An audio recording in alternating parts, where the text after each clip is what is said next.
welcome back. I'm really excited about today's post because I wanted to decorate for spring. My husband thinks it's ridiculous to spend money on stuff like that, so he challenged me to do it for $20. This was fun because I actually was forced to go around the home and find things that we already had and sort of go to the dollar store, which I love doing anyways, but it just makes it so much more meaningful when you're staying on a budget. I know that sounds crazy, but I'm really proud of myself. I'm proud of what I accomplished and what I created, and I think I wouldn't have that same feeling if I just went to the store and bought something. So I'm gonna show you what I did and how I decorated unless I spent less than $20. So here's my living room. I'm gonna show you the before I added little touches of white. Seriously, the power of white really brightened this room. So I'll put in the before picture now.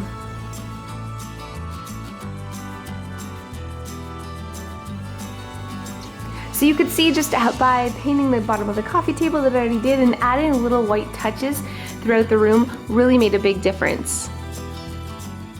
So this sign is by far my favorite thing in the entire room, and it was free to make. Stay tuned to the end of the video. I'm going to show you how I made this for absolutely no money. This is Milo's hands and feet print. He has giant feet, I know, it's a poor kid. But I love the way it turned out. It was so easy, so fast, and if you have little ones, I really recommend making this love sign. Here on the coffee table, I just added those succulents from the dollar store, and then just painted the little, I don't know what you call that, lantern white, just to brighten up the coffee table. But the tray I already had, and I switch it out for seasons, so I love just adding a little bit of pop of green, gives it a really fresh feel.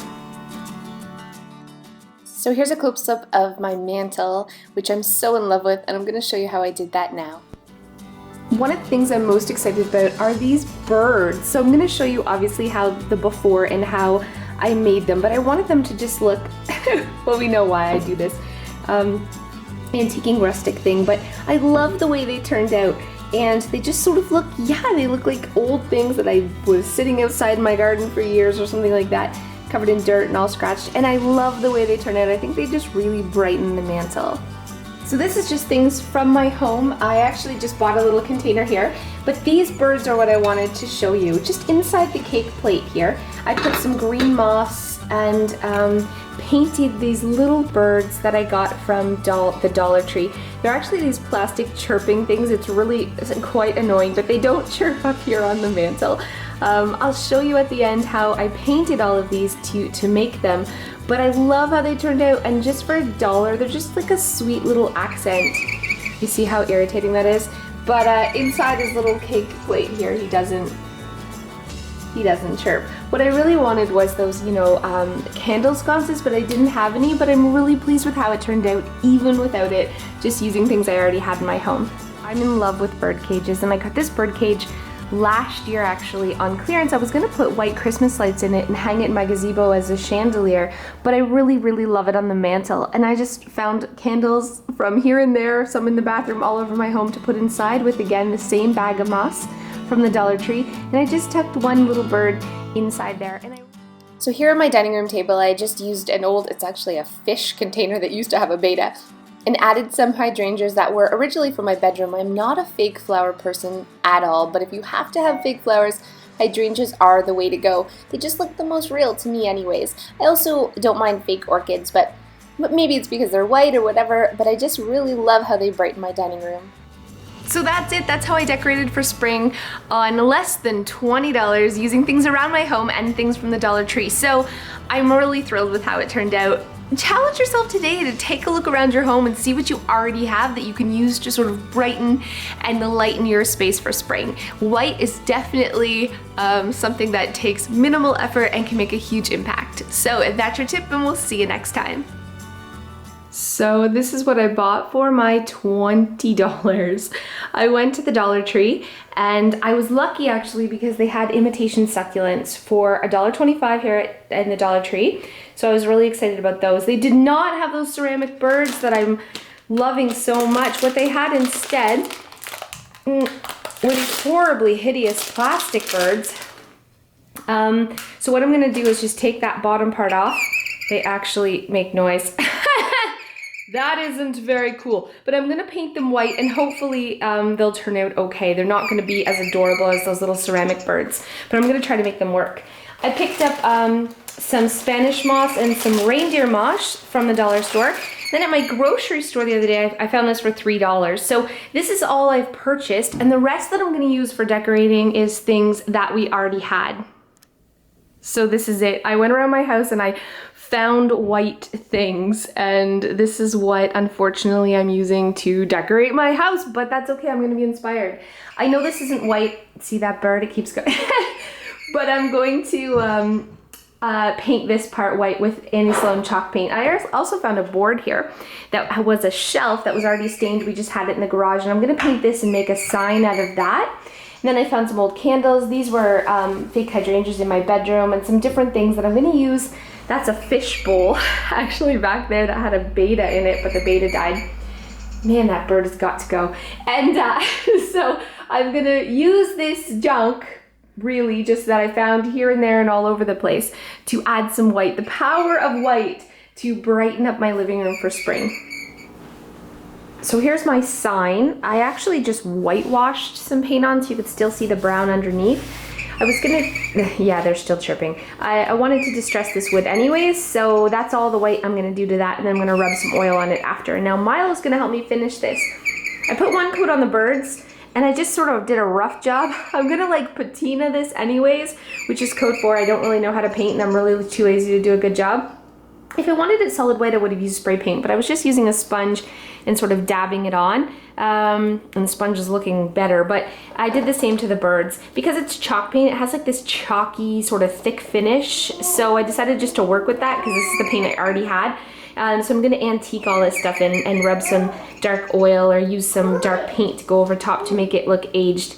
Again, that's code for lazy and want it to look distressed because I'm not gonna do a good job because I don't really know how.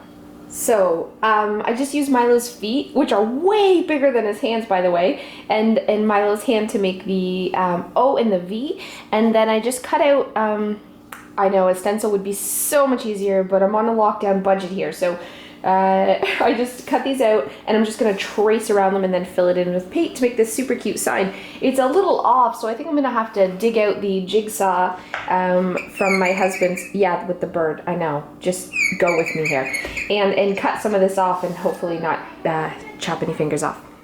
So what I really wanted was one of those nice big candle holders, but budget. So I had this, which I never use. It's actually, it has a candle in it. It's like a candle holder, but I never ever use it. And then so I just bought this candy jar from the dollar store. I'm gonna take the lid off and I'm gonna actually hot glue it to the top of this candle holder. Sorry, hopefully you can see that. And then fill it up with moss and make a little bird nesty thing in there instead of having a traditional candle holder. So it's pretty easy to do. Now this isn't gonna, if you wanted to have this sort of forever, what you definitely wanna do is use glass glue. You don't wanna use hot glue, but because hot glue can be peeled off, but it'll hold it. It's not gonna fall off because no one's gonna be touching it. If you're gonna be using it all the time or something like that, you can make great cake plates and things like that, but definitely don't use hot glue for that project. So I'm just gonna put some beads on the bottom and stick it on, fill it with moss, and put some birds inside. So I'm super excited about these find. Originally the stuff that the money I spent was at the Dollar Tree, but I found these birds at Dollarama. My daughter says they're terrifying. They were in like that outdoor section. You're supposed to put them outside. They're actually really big, and so I'm gonna paint these and put them on my mantle. I'm really excited. I'm going with a bird theme. They're terrifying. But I'm gonna paint them and I'm gonna show you how to distress them. I love that they have a texture, so the distressiness is really gonna show up pretty cool on these ones. Okay, now that they're painted white, I'm gonna show you quickly how to distress. And I'm not really gonna make them look really old, but they look a little stark like this. So because they have texture, I think it's gonna look really good. And all you do, you use something dark. So I'm using the dark soft wax. You don't need to buy this. You don't need to use chalk paint. Just paint them white or any color that you want. And to patina them, to give them that old look, you're gonna dry brush on some dark.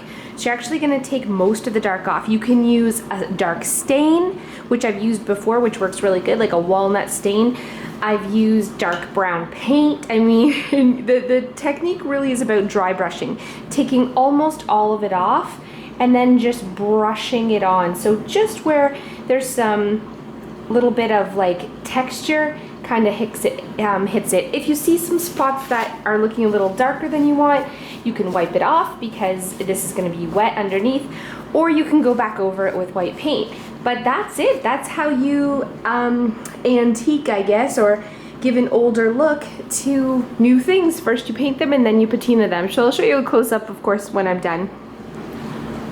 So there's the difference between them. One just is a little more aged looking, I guess. He's a little bit darker, a little bit less bright white, and he just looks a little bit older than this bright white one. But whichever, look at, I just got paint on me. Whichever way you like it is awesome. It's all about just doing what's your style.